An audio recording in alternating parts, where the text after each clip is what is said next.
well, we're going to talk about this new band that you're working with, and then I thought maybe we'd touch upon the past a little bit, if it's okay with you. Okay then, Marty. Yeah, far ahead. The band is what? Hardwicke Circus? That's Hardwicke Circus from Carlisle in Cumbria, which is about as far north as you can get before Scotland. Yeah. Oh, okay. Yeah.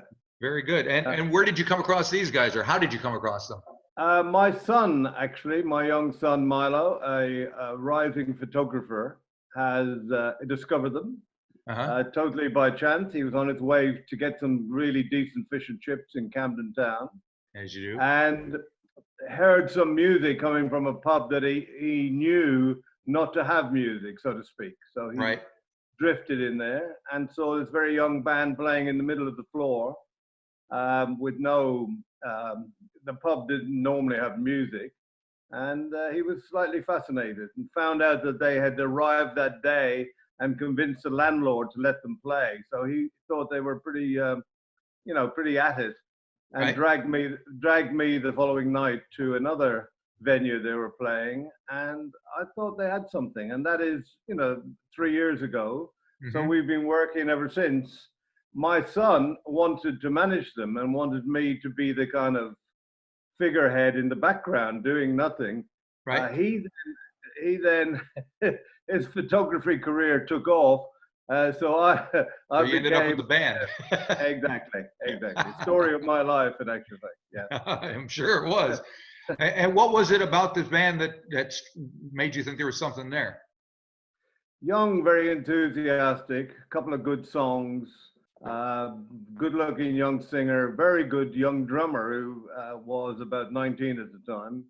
And just something fresh. Although they were playing music I was familiar with, it seemed very fresh. And let's face it, I didn't plan to. I had retired more or less from the music industry because I hadn't planned to meet a lot of computer programmers. I didn't sign up for computer programmers. I signed up for players and singers. So here we had this band, and they've been very enthusiastic. They've really improved. They've really come on. They've really worked.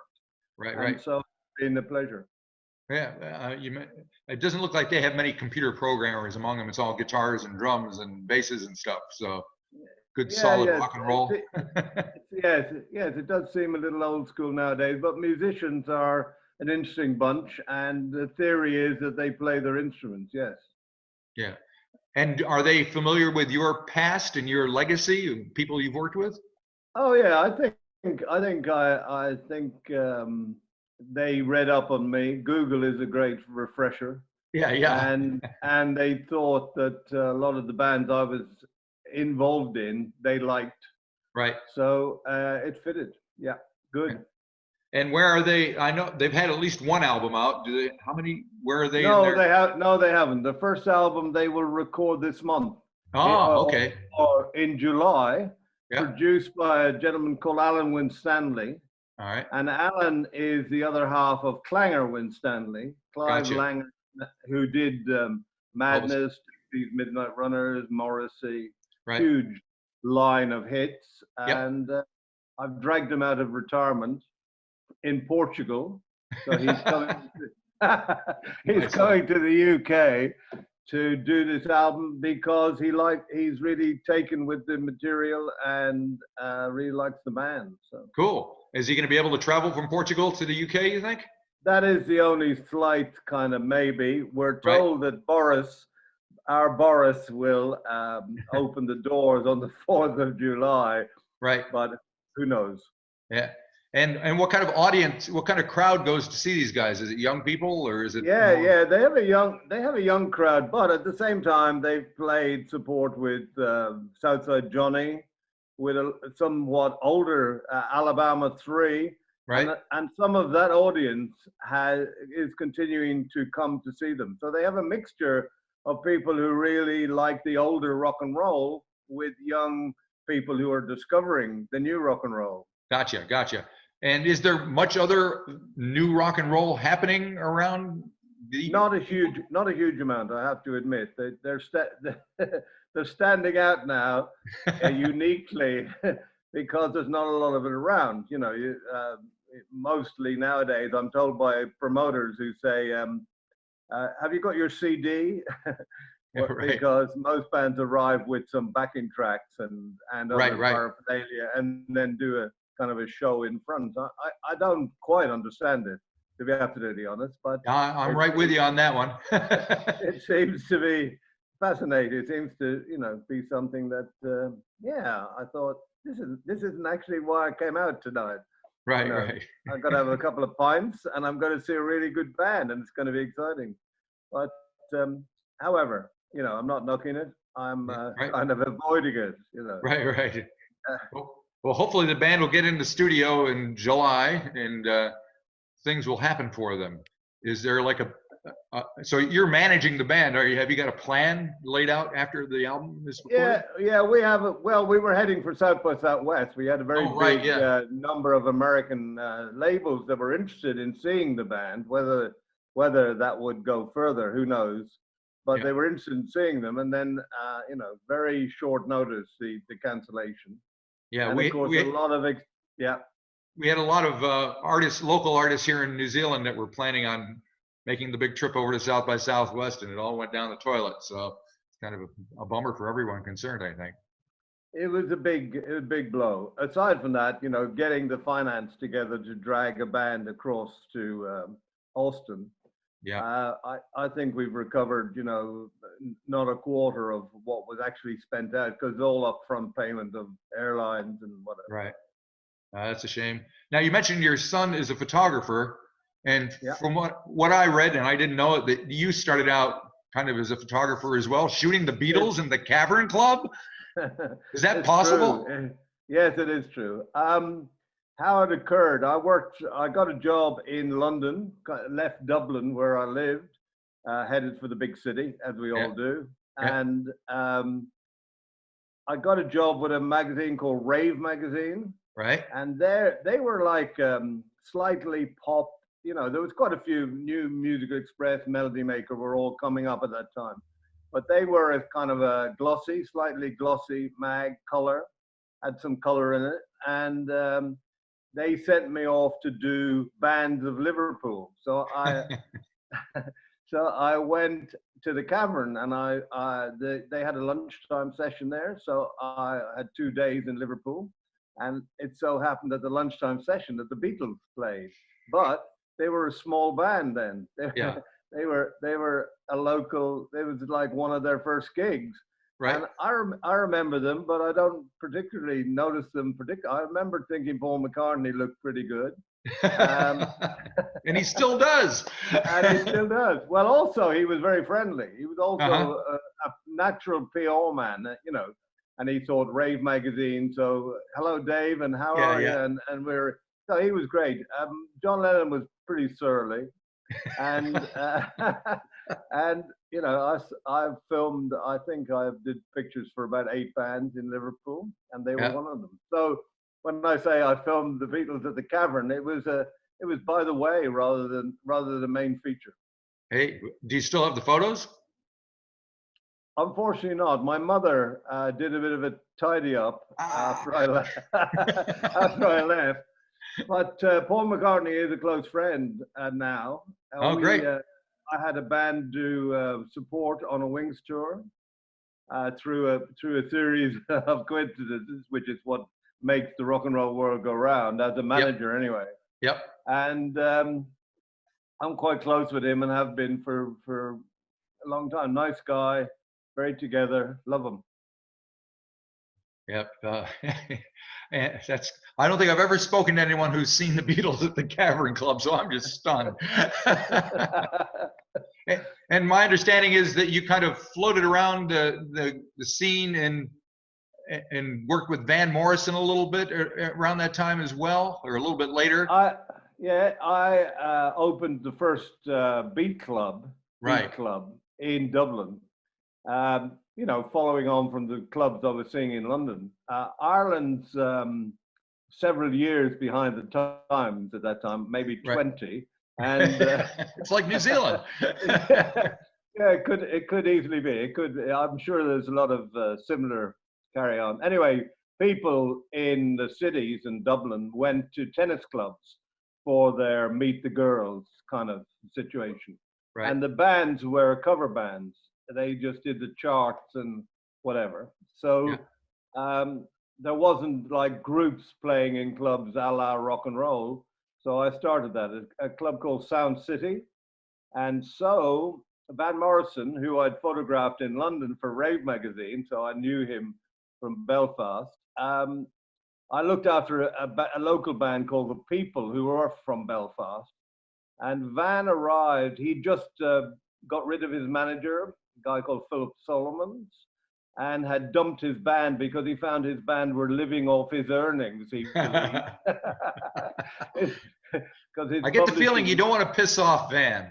And, well, he arrived at the club and you know, and knew me, but he'd go back to Belfast, which is not a town you return to with your tail between your legs. You know, you arrive glory in a limo, or you don't go back.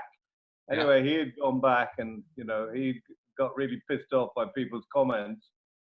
Came to Dublin, played that night in the club. There was some very small little band who didn't know what was happening, and Van Morrison suddenly got up with them with harmonica and lifted them several gears into the air. Right. And suddenly they were a really happening event for about 15 minutes. And he had nowhere to stay, so he came and stayed in my flat. Very nice. And he was, you know, he ruined my entire social life, you know. It took him a month. And you know, everyone I knew, he's a difficult flatmate, shall we say? You know? I can imagine. Yeah.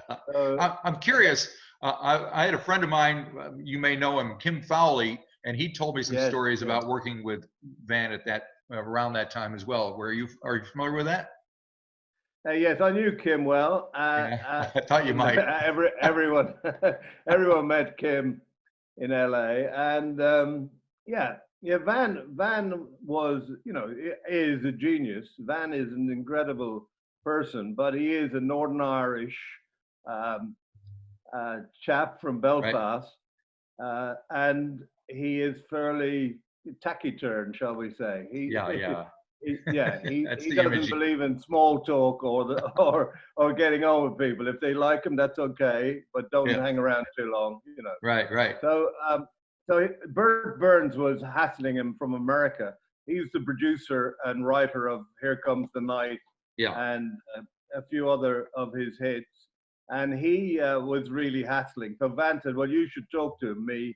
I had no experience of managing a group at the time, a big group. Yeah. So, you know, I said to him, I said, look, this guy, you know, he's offering you money. He's offering you a place to stay. He's produced 2 hits that we all think are great, and you had, you know, why not go? And he said, well, So he said, well, why don't you come with me? And at this point, I knew that Van didn't like passengers of any kind, and I thought I might be a passenger, so I declined. Also, I got my flat back, so it was oh, that's good. A plus all around. Yeah. So that was my first handling of Van's affairs. I've managed him twice since. Over the years, I've done some of his business, and he hasn't changed much. I imagine not. Except there is one interesting comment. When he got knighted, which he was very pleased about, when he got knighted, his staff used to murmur as he passed by, "Here comes the knight." No.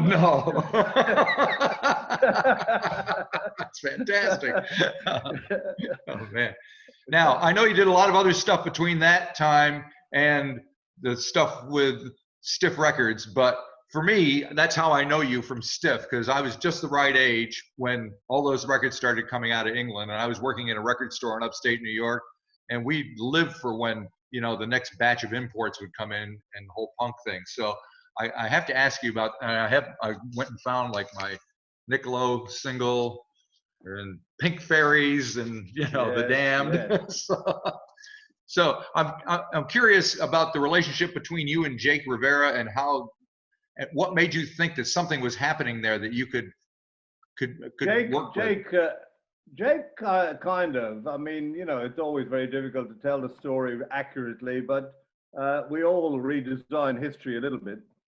Sure. Jake Jake kind of was a year or two behind me in age, well, a few years behind me, but he was kind of following my career in London at the time was to open a lot of pubs up to rock and roll music and to get the landlords who were mainly Irish and they didn't mind what the music was as long as there was a lot of people in front of the bar, they were happy. So I got the chance to get away from the prog rock, which was the music of the moment, the high heel boots and the funny haircuts and tight satin trousers and things, and long songs, you know, in the key of E, you know, long. Yes.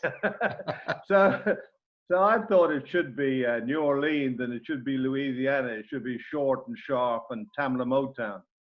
So I convinced a lot of the young bands that that was the style they should assume. Some of them were doing it already. Jake was in the mix there, managing a couple of, I managed Brinsley Schwartz with Nick Lowe on the bass. And so they were the leaders. They were a really good band. I mean, their playing ability is fantastic. And Jake had a band called the Chili Willies, which I don't know if they're Red Hot Peppers. Chili Willy and the Red Hot Peppers, perhaps. Chili Willy, anyway. Yeah. And they were more country. They were more country style. And I believe from talking to them that Jake harassed them, harangued them. He was quite a tough geezer. He harangued them into wanting to be more like the Brinsleys, who were pulling big crowds and playing a more interesting music. So they browbeaten by the manager into that area. So I was aware of him, and he went to America to tour manage the Feel Good's first tour. You know, off his own game. Yeah. And he saw a lot of labels. He saw a lot of labels in each little towns in America. Got used to the idea of radio stations in each town. You know, a brewery in each town. He got used to the American way. I had been there with Hendrix for quite a bit earlier. Right. And so he came back really gushing about the idea. The Feel Goods kind of just wanted him for that tour. So he was kind of broke and had a lot of ideas. He's also a very sharp guy. I mean, you know, very quick. So I met him in a pub and we talked, and I said, you know, I've got all this tape from recording at the Hope and Anchor. I've got all this pub circuit. I've got all these various musicians that I really like. You know, why don't we I had a management company. I said, why don't you come in as a partner and we'll have a record company as a hobby, on the side. That's exactly how it occurred. He was very bright, very, very good. He'd worked in an advertising agency for a while. You know, he was a very sharp dresser, sharp geezer, and we did very well for a period. However, we both got very strong personalities, and he felt his was stronger than mine, which, you know, one of those stories. And eventually, he just one day just told me he was leaving, and I said, well, you know, when? Right. Fair enough. So we had to very quickly dissolve our partnership to make it work. Did you have a vision of what you wanted the Stiff Records to be like? Did you talk about it, or did you just sign bands? We had a lot of material. We had a lot of tapes. We had a lot of stuff. I'd had a 8-track studio which I put together in a well-known pub, the Hope and Anchor in Islington, and I recorded all the bands live every night. Right. So I also, you know, recorded Graham Parker and various other people who came, Elvis Costello, then known as Declan McManus, who I said, you got any more songs like that? Because he was in a band called Flip City, which were pretty terrible, but he stood out. He stood out as an entity. And I said, he played the song. I said, you got any songs? He said, yeah, I've got a few. So he came up to the studio after the show was over at midnight, and he recorded 38 songs by 6 in the morning. Nice one. And that became the basis of his first 4 or 5 albums. Right, because I remember when this came out, and you know, we were all punk rockers hanging out and working in a record store, and we saw this geeky guy with the glasses, and we were like, this is the biggest joke that has to be, you know, this can't be serious, you know? And then we listened to the album, and of course we realized what we were dealing with. But... Well, we had this great album by him. We'd changed his name to his agreement. I was amazed by that. I was amazed. Jake and I came up with the idea of, and I came up with the glasses. Oh, right. And because we had this great album, but we weren't getting anywhere with it at all. We're playing at the record company, playing at the radio, and nobody was getting it. And we were going, what's wrong? What's wrong with these people? This album is fucking incredible. And I couldn't get arrested at the time. So we changed his name and we sent him down. There was a conference, a music conference for CBS, who's now Sony, in London, in Park Lane, which is the main drag, which is the main drag, Fifth Avenue of London. And we told him, the thing about Elvis is that he was very good with a brief. If you gave him a brief, he would stick to it. Very unlike a lot of nowadays kind of people.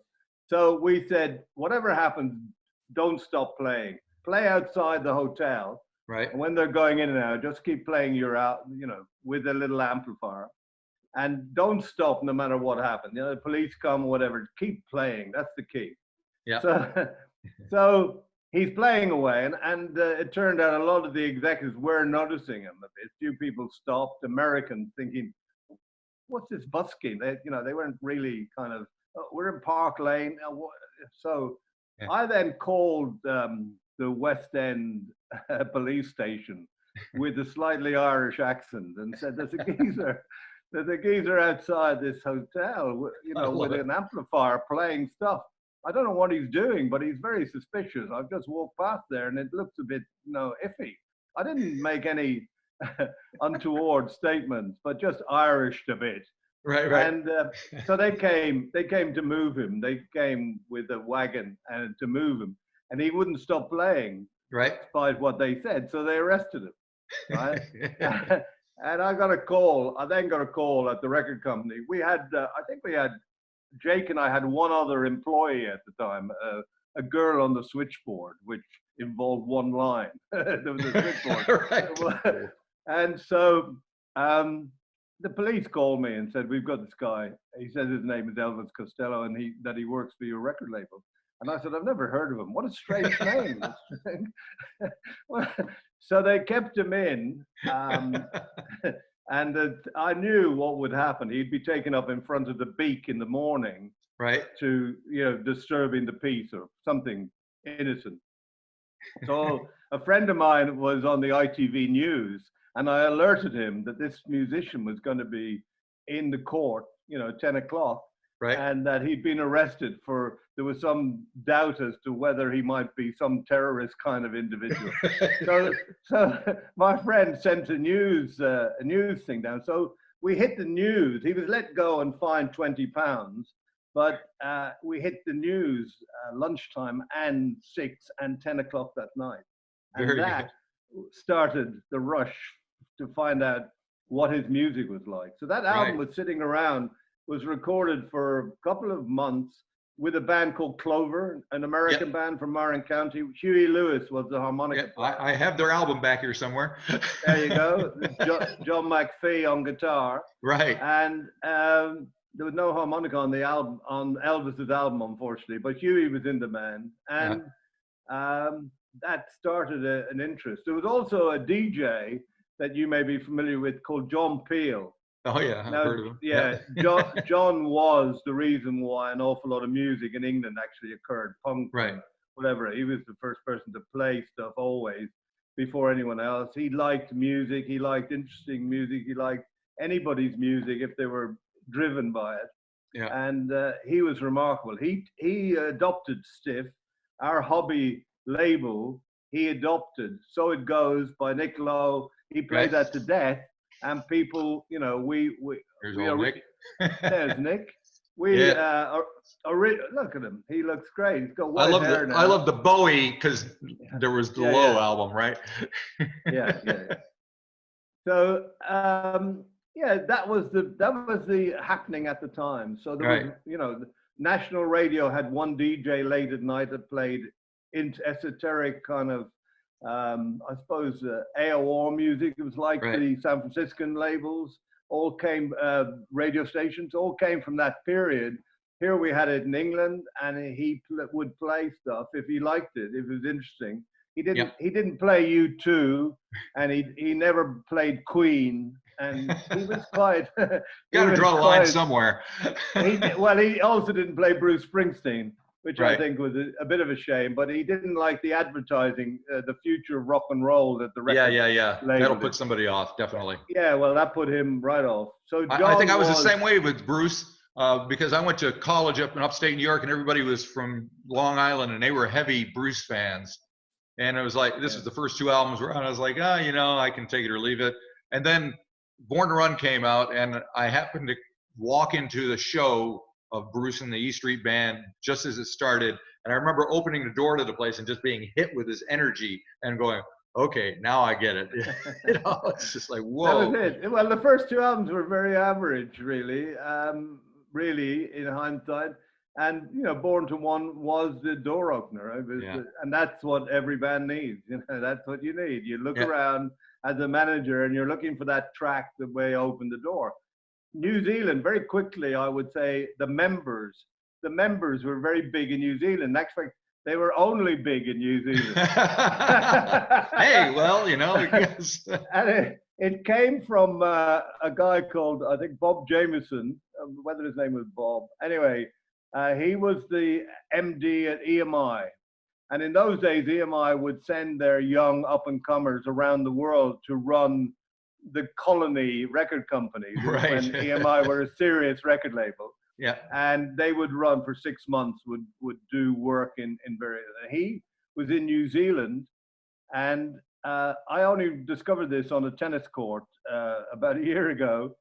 He was the licensee for Stiff in New Zealand, and it turned out that all the albums that he was promised for the fourth quarter, the big quarter, the Christmas bang, weren't finished. So he had no actual product. So the only thing, he's rooting around, and there was one little release on Stiff called The Members, Solitary Confinement, and he thought, put the entire weight of EMI behind this album. And it was a huge record in New Zealand only. I love it. And it is a great story. I was at a very drunken party, and a little New Zealand guy who ran a big piece of Barclays Bank in London, big piece, said to me, "Are you from Stiff?" He said, "Solitary Confinement." And it turned out that was the label of his youth. And he was very drunk at the time, but he hung on my coattails for the rest of the party, shouting, "He's Stiff!" throughout the night. He was a great PR man. Anyway, The Member is a great example. New Zealand was good for Stiff. Cool. They liked the kind of ethos and they liked the kind of style.